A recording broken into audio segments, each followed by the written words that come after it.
So I have a limited amount of time to do this. We're just going to cut to the chase. Hello YouTube, my name is Isabella. Today we are going to be discussing my most anticipated releases for the second half of the year.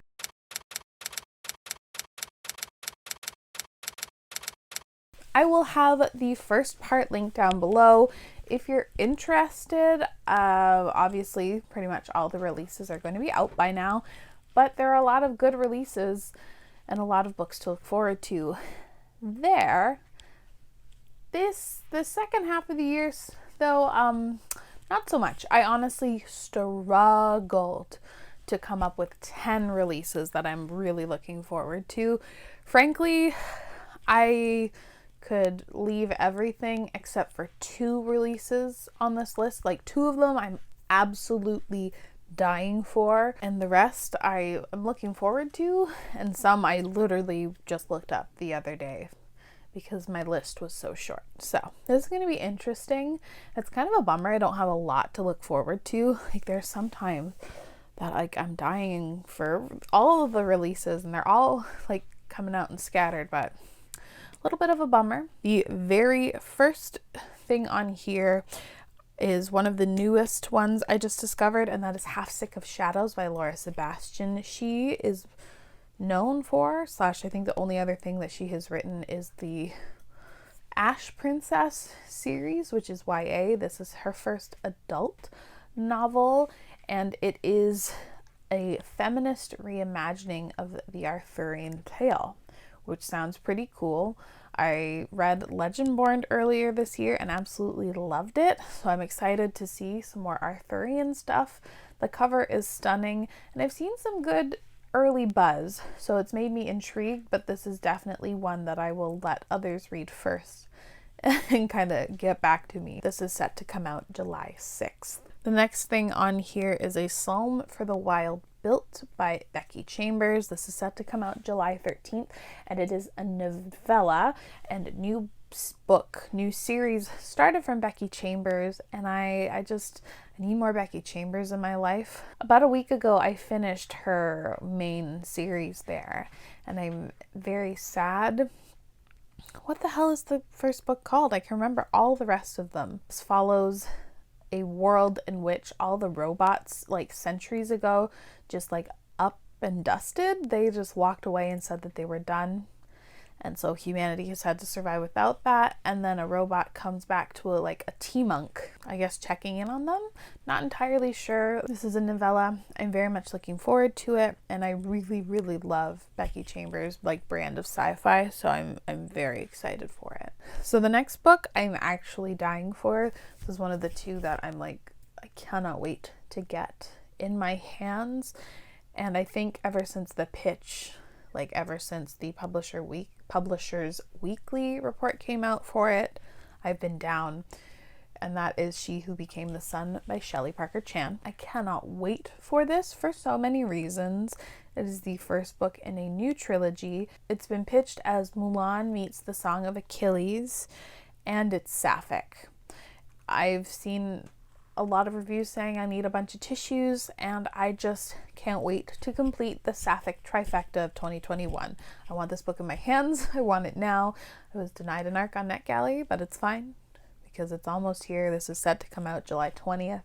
I cannot wait to have this book in my hands. This next book I don't know that much about. It just caught my eye literally last night, and I decided to add it here on a whim. I think it's another adult fantasy first book in a series, and it's called The Hand of the Sun by J.T. Greathouse. This is set to come out August 5th.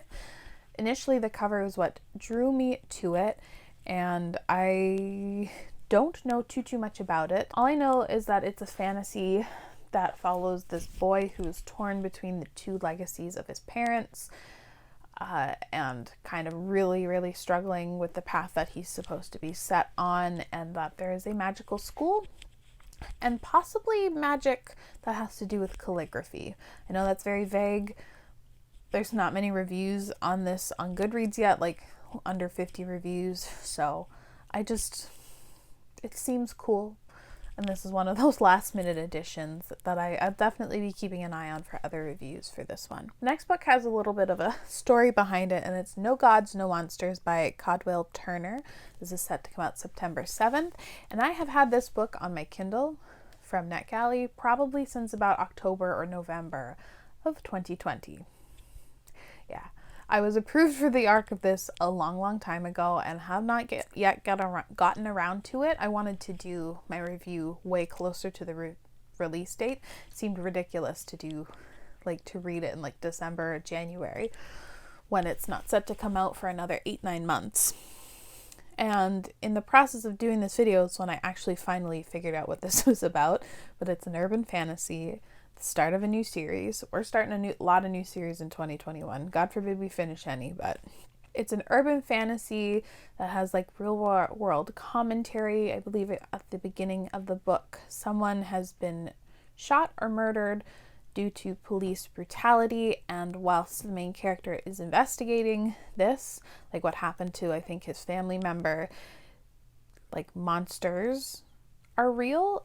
Basically monsters are now deciding to fuck up the world, and chaos is kind of ensuing. This reminds me a lot of Ring Shout by P.J. Clark. It gives me that vibe, which I'm very, very excited for.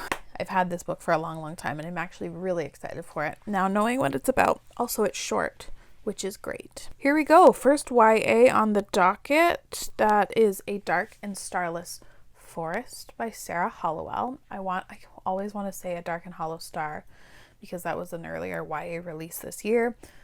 That is not the title. This is set to come out September 14th, and I have followed the author on Twitter for quite a while and have just been intrigued ever since.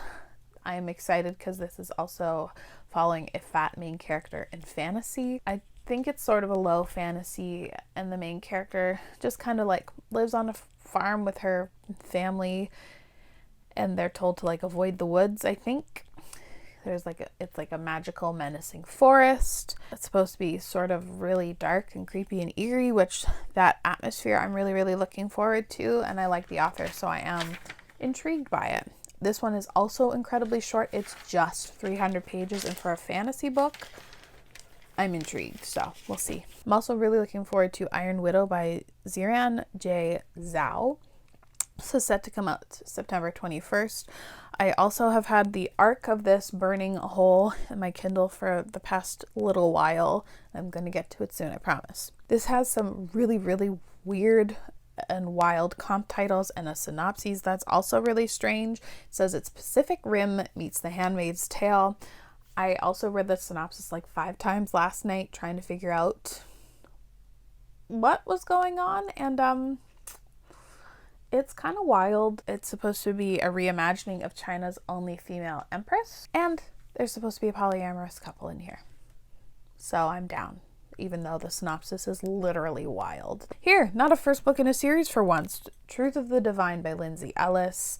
This is the sequel to Axiom's End, a sort of sci-fi alternate history thing set in 2008, 2007. Can't exactly remember, where our main character sort of becomes a proxy for an alien, communicating between the alien and the US government. I enjoyed it quite a bit. I thought it was a very interesting take on sci-fi first contact. So yeah, I'm really interested in the second one, and the cover's really nice. So my next book I'm so excited for.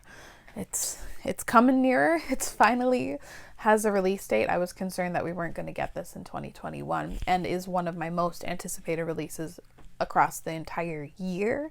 It's none other than Jade Legacy by Fonda Lee. I have been so excited for this, but also have been putting off reading Jade War up until very recently, and it's time. I am so excited for this series to come to a conclusion. It's the third in the Greenbone saga, and I'm scared. I'm excited. I feel like it's going to be a really rough time. It also spans 20 years.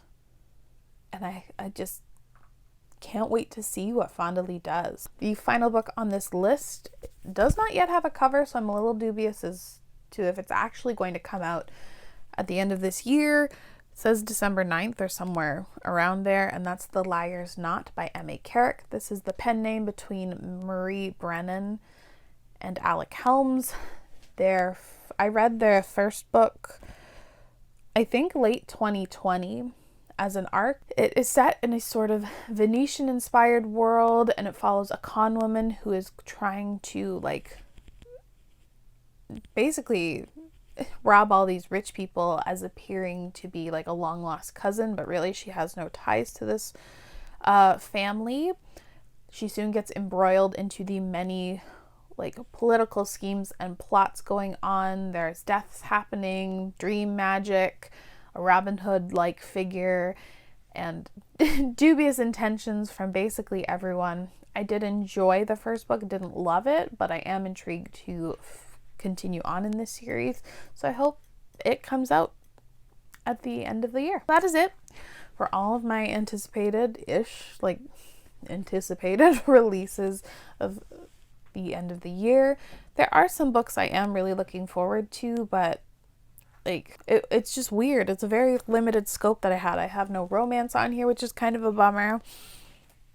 And like, it just doesn't seem like there's a lot of big releases coming out, if you know what I mean. Like, if you think of last year, like the end of 2020, there was like Brandon Sanderson's book. There was Addie LaRue, which is a huge release. There was a lot of like really big anticipated things, which tend to happen in the fall. And like, oh, Burning God. Like, there was a lot of big anticipated releases, but this year it doesn't really feel like it.